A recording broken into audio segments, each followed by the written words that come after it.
Dear student, जैसा कि आप जानते हैं कि हमारे मिशन ऑफ साइंस की ओर से बायोलॉजी के लिए स्पेशल ऑब्जेक्टिव का सेशन चलाया जा रहा है। तो आज उस ऑब्जेक्टिव सेशन का ये सेशन नंबर 2 है। जो मोस्ट इम्पोर्टेंट जो ऑब्जेक्टिव है वो हम आपको कराएंगे और आप इस ऑब्जेक्टिव को लिखते जाइएगा। और ये ऑब्जेक्टिव आपको एक तरह से जो रामबाण की तरह आपको परीक्षा में काम आने वाले हैं। इसलिए तो आप लोग जल्द से जल्द जुड़ जाइए और इस सेशन को शेयर भी कर दीजिए ताकि उन सभी बच्चों को हेल्प हो जाए जिसकी तैयारी अभी अधूरी है ना। आपका ये जो ऑब्जेक्टिव का सीरीज है इसका सेशन नंबर 2 है, ठीक है। तो आज का जो पहला क्वेश्चन मैं लिख रहा हूं, जरा आप लोग बताइएगा। पहला जो क्वेश्चन थोड़ा नॉर्मल से चलेंगे। ये कह रहा है कि पादप का प्रजनन अंग पादप का प्रजनन अंग कौन होता है? जो प्लांट होते हैं उसका प्रजनन अंग क्या कहलाता है? पादप का प्रजनन अंग क्या होता है? बताते जाइए। पादप का प्रजनन अंग क्या कहलाता है बताइए। किसको हम पादप का प्रजनन अंग बोलेंगे? इसका जो आंसर होगा ये क्या होगा? पुष्प होगा। क्या होगा? पुष्प, ठीक है। तो पादप का प्रजनन अंग क्या होता है? पुष्प होता है, ठीक है। उस पुष्प में आप लोग देखिए, दूसरा क्वेश्चन मैं बता रहा हूं। पुष्प में आप पूछेगा कि पादप का नर जनन अंग क्या कहलाता है? क्या है कि पादप का पुष्पीय पादप। कौन सा पादप? पुष्पीय पादप। पुष्पीय पादप का नर जनन अंग। पुष्पीय पादप का नर जनन अंग क्या होता है? पुष्पीय पादप का नर जनन अंग क्या होता है? ये आपसे पूछा जाएगा कि पुष्पीय जो पादप होता है, क्योंकि पुष्प में नर और मादा दोनों जनन अंग उसमें क्या होते हैं? उपस्थित होते हैं। तो पुष्पीय पादप का नर जनन अंग क्या कहलाता है? क्या होगा इसका आंसर? उमंग। उमंग ये नहीं रहे तो क्या लिखना है? पुंकेसर। पुंकेसर, ठीक है। और इसमें 3 भाग होता है। कितने भाग होता है? 3 भाग। कितने भाग होते हैं? क्या क्या होता है? पराग कोश, संयोजक तंत्र। ये होता है आपको पराग कोश। इसमें क्या होता है? पराग कोश। दूसरा क्या होता है? संयोजक। और क्या होता है? तंतु, ठीक है। तो ये सब क्या है? आपको पुष्प का नर जनन अंग के भाग होते हैं, ठीक है। तीसरा प्रश्न देखिए आप लोग। तीसरा प्रश्न नंबर 3। प्रश्न नंबर 3, पुष्पीय पादप का मादा जनन अंग। मादा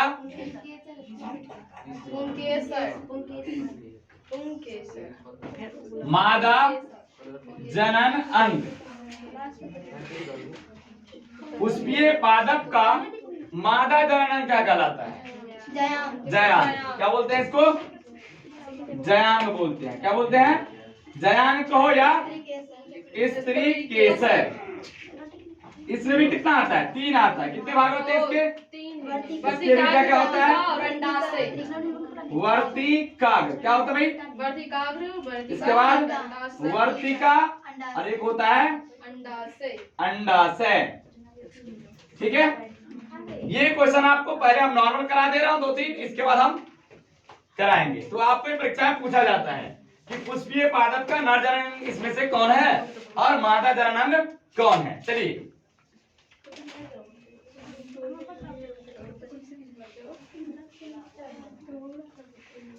आपसे पूछेगा कि पराग कोश होता है आवृतबीजी पादप का कौन सा?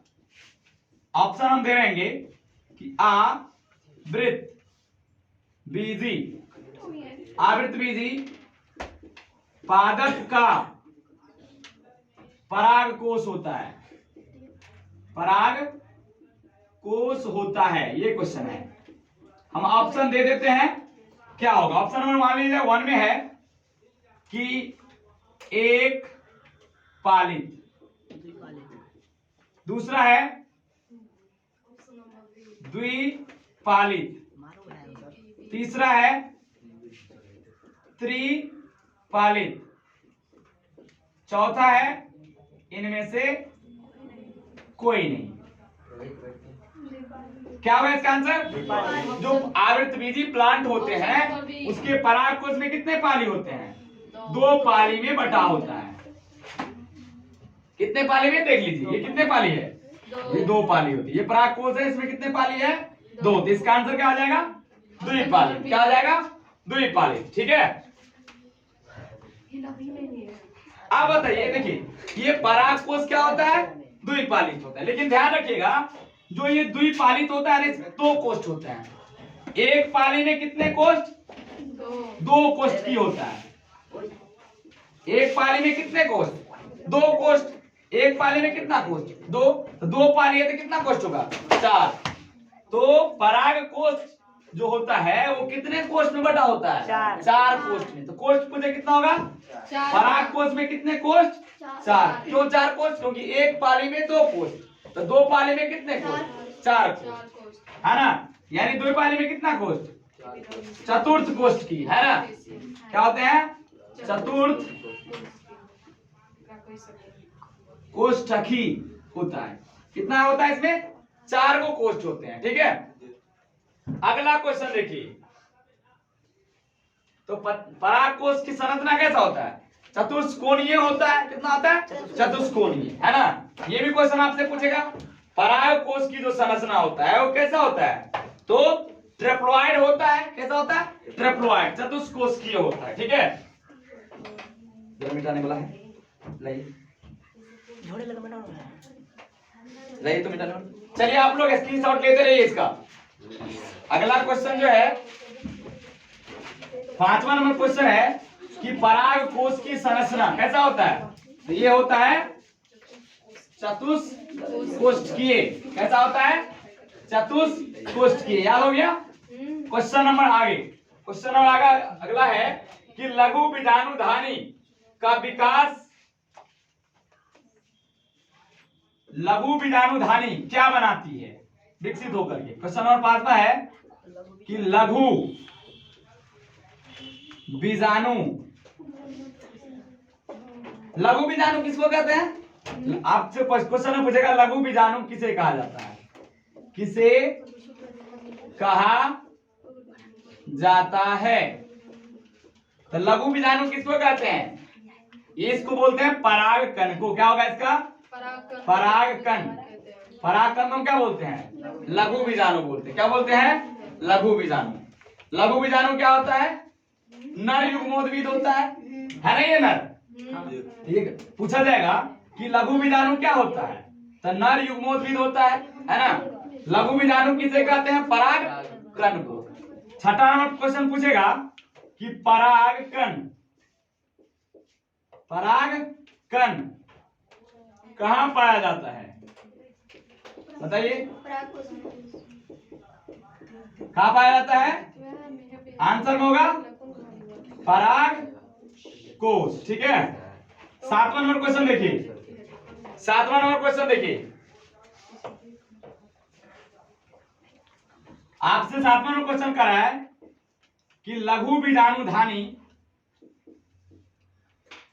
लघु बीजाणुधानी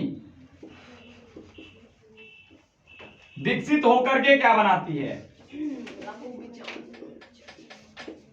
होकर क्या बनाती है? ठीक है, लघु बीजाणुधानी विकसित होकर के क्या बनाती है? तो ये आंसर जो चला है इसका है परागपुटी। क्या है? परागपुटी बनाती है। क्या बनाती है? परागपुटी बनाती है। अगला क्वेश्चन देखिए, आप पूछेगा लघु बीजाणु मातृ कोशिका होती है। 8वां क्वेश्चन है, ऑप्शन नंबर दे रहे हैं लघु बीजाणु मातृ कोशिका यही बनाती है क्या? लघु बीजाणु मातृ कोशिका क्या बनाती है? कण को बनाता है, यानी लघु बीजाणु बनाती है। ठीक है, तो कहते हैं लघु बीजाणु मातृ कोशिका होती है।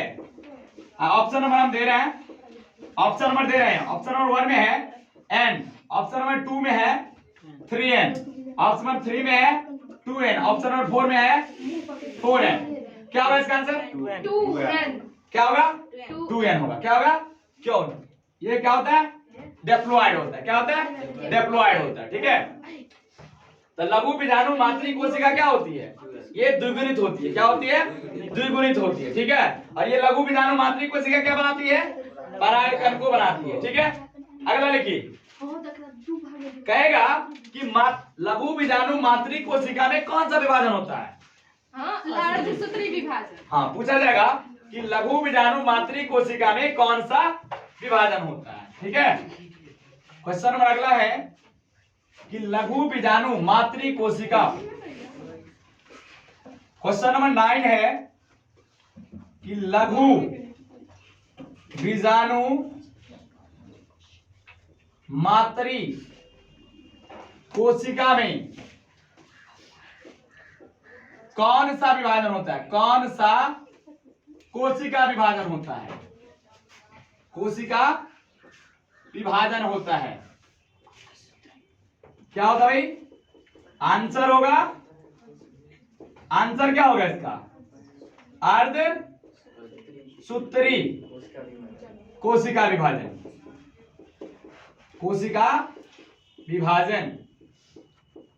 तो लघु बीजाणु मातृ कोशिका में कौन सा कोशिका विभाजन होता है?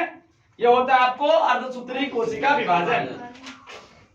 चलिए बने रहिए, स्पीड में क्वेश्चन करा रहे हैं। ठीक है, क्योंकि ऑब्जेक्टिव का सीरीज है, यही क्वेश्चन आपको नहीं भी पास होता है तो आप लिखते चलिए, परीक्षा में आने वाला है ये क्वेश्चन। सॉरी जरा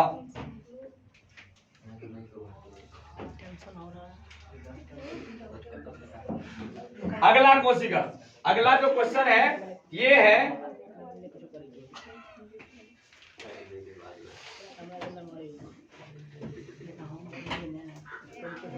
पराग कोश से परागकण किस प्रक्रिया द्वारा बाहर निकलता है?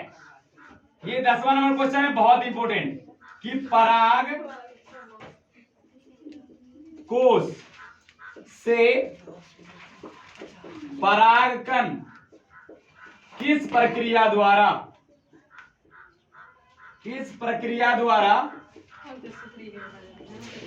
बाहर निकलता है? ये बताइए इसका आंसर। ऑप्शन दे? नहीं सब टाइम में आंसर लिखो। तो हम डायरेक्ट आंसर लिखते हैं। इसका आंसर होगा पराग स्फुटन। क्या होता है? किस प्रक्रिया द्वारा?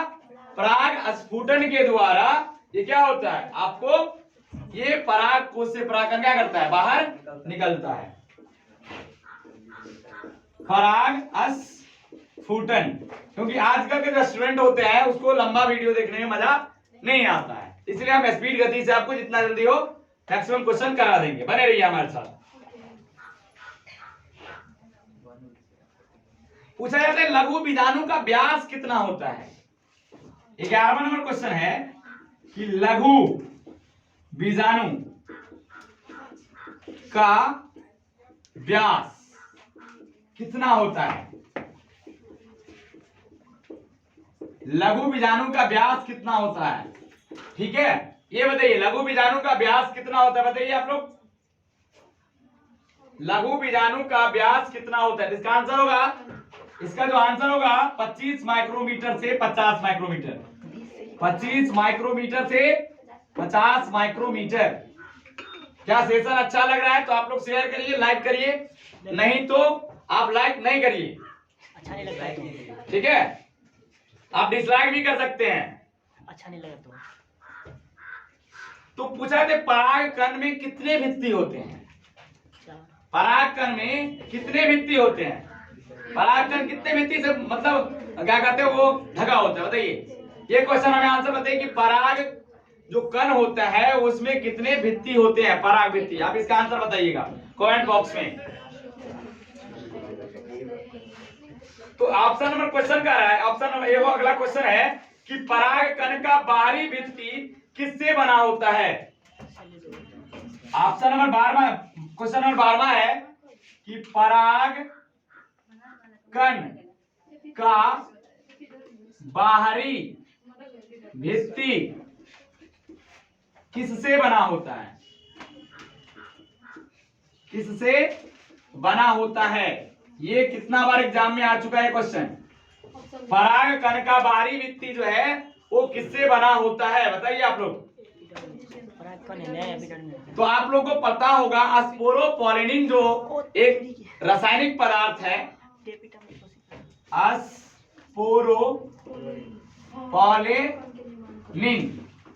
ये स्पोरोपोलेनिन जो होता है ये इससे क्या होता है, पराग जो कण होता है उसका बाहरी भित्ति उसी से क्या होता है, बना होता है। और इसका क्या होता है, जैव अपघटन नहीं होता है। इसका क्या होता है, जैव अपघटन नहीं होता है। इसका जैव अपघटन नहीं होता। पूछा जाएगा कि पराग कण का जो बाहरी भित्ति होता है उसका क्या होता है, इसीलिए पराग कण को हम क्या बोल सकते हैं, पराग कण को हम क्या बोल सकते हैं, बताइए। पराग कण का क्या होता है, जैव अपघटन नहीं हो पाएगा। क्यों नहीं हो पाएगा, क्योंकि पराग कण का बाहरी भित्ति किससे बना होता है, स्पोरोपोलेनिन नामक एक रासायनिक पदार्थ है जिस पर वायु, हवा है ना, तापमान, आर्द्रता इसका कोई प्रभाव नहीं पड़ता है। ठीक है, इसका जैव अपघटन नहीं होता। अगला क्वेश्चन देखिए, पूछा जाता है कि, और ये ध्यान रखिएगा कि स्पोरोपोलेनिन जो होता है वो पराग कण में जो पराग छिद्र होते हैं ना उस पे नहीं होते हैं। कहाँ नहीं पाया जाता, ये कहाँ नहीं पाया जाता है, ये जो पराग छिद्र होता है वहां पे भी क्या होता है, पराग छिद्र, पराग छिद्र पर क्या होता है, अनुपस्थित होता है, अनुपस्थित होता है। तो पूछा जाएगा कि पराग कण का जो बाहरी भित्ति होता है यानी स्पोरोपोलेनिन से बना होता है वो कहाँ नहीं होता है, तो वो जो पराग छिद्र होता है वहां पे एब्सेंट होता है। ठीक है, अगला क्वेश्चन नंबर देखिए, पराग कण को किसमें सुरक्षित रखा जाता है, पराग कण को है ना कितने डिग्री टेम्परेचर पर सुरक्षित रखा जाता है।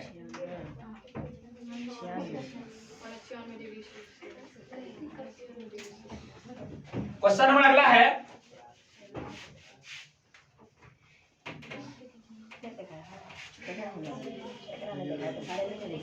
पराग कण को कितने डिग्री टेम्परेचर पर रखा जाता है सुरक्षित। अगला क्वेश्चन है क्वेश्चन नंबर 13 कि पराग कण को कितने डिग्री ताप पर सुरक्षित रखा जा सकता है, सुरक्षित रखा जाता है। देखिए ये जो पराग कण होता है उसको बैंक में है ना, पराग बैंक में वो -196 डिग्री सी पर तरल नाइट्रोजन में, किसमें, तरल नाइट्रोजन में क्या किया जाता है, आपको सुरक्षित रखा जाता है। तो पराग कण को जो है वो पराग बैंक में कितने डिग्री टेम्परेचर पर सुरक्षित रखा जाता है, तो 196 किस में रखा जाता है, तरल नाइट्रोजन में रखा जाता है। चलिए ये क्वेश्चन सभी आपको अगर आएगा तो एकदम क्या करिएगा आप लोग, गर्दा उड़ा सकते हैं।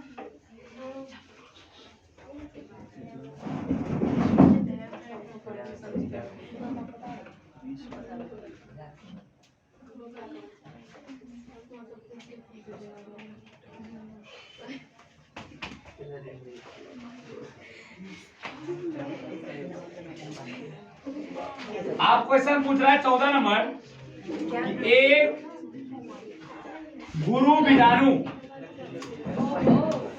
एक गुरु बीजाणु मात्र कोशिका विभाजित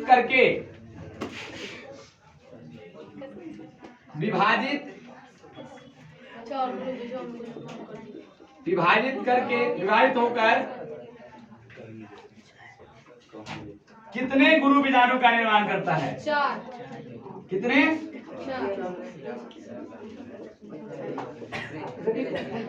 कितने गुरु बीजाणु का निर्माण करेगा? 4 निर्माण करता है। तो इसका आंसर होगा, इसका आंसर होगा कितना? 4। एक चीज बताइए, इसमें कौन सा कोशिका विभाजन होगा? अर्धसूत्री। आपको पता है कि समसूत्री में 2 ही बनता है, इसमें भी कौन सा विभाजन होगा? अर्धसूत्री। शांत होइए, बहुत आवाज आ रहा है तुम लोग का। अर्धसूत्री कोशिका विभाजन, इसमें भी क्या होता है? अर्धसूत्री कोशिका विभाजन। ठीक है, तो एक गुरु बीजाणु मात्र कोशिका विभाजित होकर के 4 गुरु बीजाणु का निर्माण करता है। और ये जो है, जो इसमें कौन सा कोशिका विभाजन होता है भाई? अर्धसूत्री कोशिका विभाजन होता है।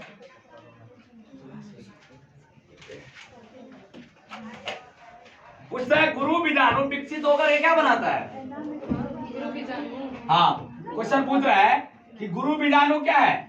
तो ये पहली बात, तो गुरु बीजाणु जो है इसको स्त्री युग्मोद्भिद कहा जाता है। और गुरु बीजाणु विकसित होकर ये क्या बनाता है? चलिए क्वेश्चन हम देते हैं कि गुरु बीजाणु, 15 नंबर क्वेश्चन है कि गुरु बीजाणु विकसित होकर क्या बनाता है? क्या बनाती है? विकसित होकर क्या बनाती है? तो आंसर में इसका जो आंसर होगा भाई, इसका जो आंसर होगा यह होगा भ्रूण। क्या बनाती है? भ्रूण बनाती है। क्या बनाती है? भ्रूण बनाती है। ठीक है,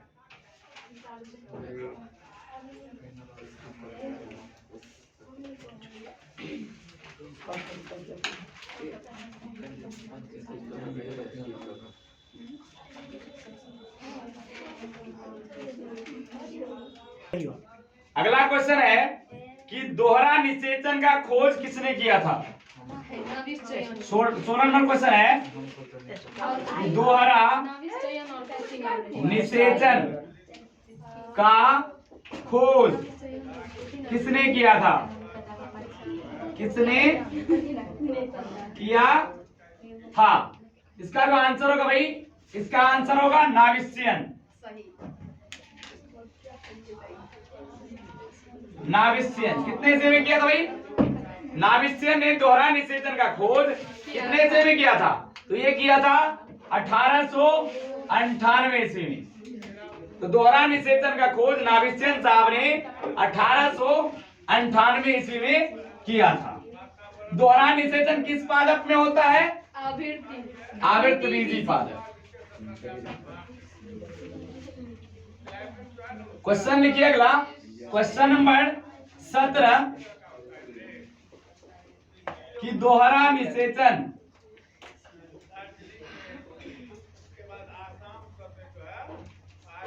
किस पादप में होता है? होता है, तो आंसर होगा इसका आवृत बीजी पादप। अगला है 18वां नंबर क्वेश्चन। देखिए 18वां नंबर क्वेश्चन है कि भ्रूण पोष होता है आवृतबीजी पौधा का, कौन सा पौधा का? आवृत बीजी पादप का भ्रूण पोष होता है। क्या होता है भाई? ये होता है त्रिगुणित। क्या होता है? त्रिगुणित। क्या होता है? त्रिगुणित होता है। कहता है कि आवृतबीजी पादप के भ्रूण पोष में कितना केंद्रक होता है? क्वेश्चन पूछा जा रहा है कि आवृतबीजी पादप के भ्रूण कोष में कितना केंद्रक होता है? 19 नंबर क्वेश्चन है। आवृत बीजी पादप के भ्रूण कोष में कितना केंद्रक होता है? कितना केंद्रक होता है?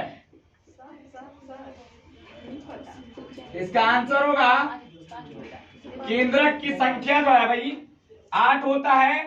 केंद्रक कितना? केंद्रक 8 और कोशिका कितना होता है? 7 होता है। कितना होता है? आप इससे पूछेगा कि इसमें केंद्रक की व्यवस्था कैसा होता है। आवृत्तविधि पादप के भ्रूण कोश में केंद्रक की व्यवस्था। 20वां नंबर क्वेश्चन है कि आवृत्त विधि पादप के भ्रूण कोश में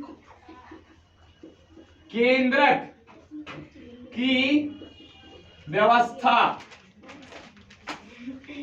होता है। कैसा होता भाई? केंद्रक की व्यवस्था कैसी होती है बताइए? ये परीक्षा में कितना बार पूछ चुका है? कितना था भाई? ये होता है 3 + 2 + 3 होता है। 3 + 2 + 3 होता है।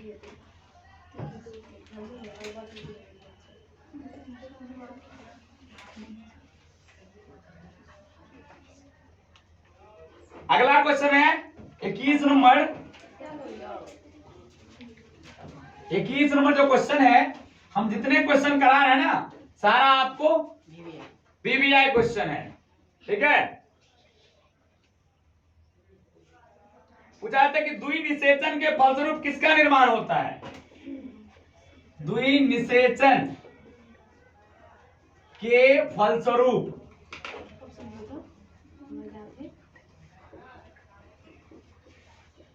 किसका निर्माण होता है?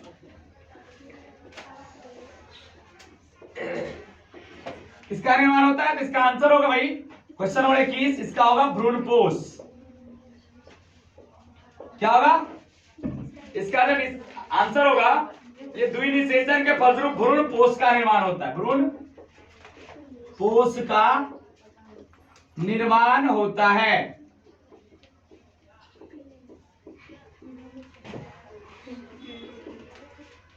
21 के बाद 22 नंबर जो क्वेश्चन है, ये बताते हैं। जो 22 नंबर क्वेश्चन है,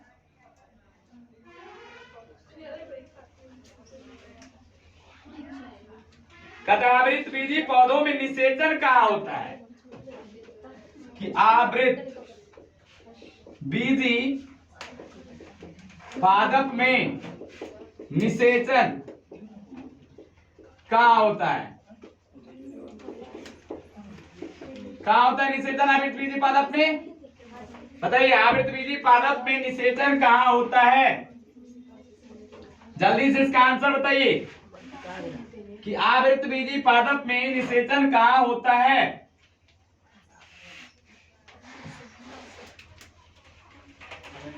आप लोग भी कमेंट बॉक्स में आंसर लिखते जाइएगा।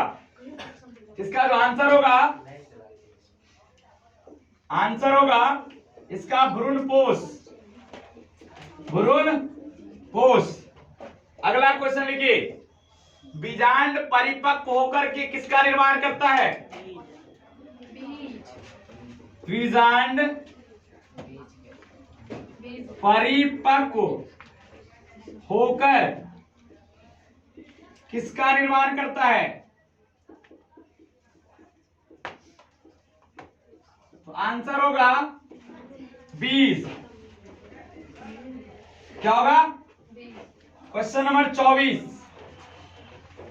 क्वेश्चन नंबर 24 है, अंडाशय विकसित होकर के क्या बनाता है? अंडाशय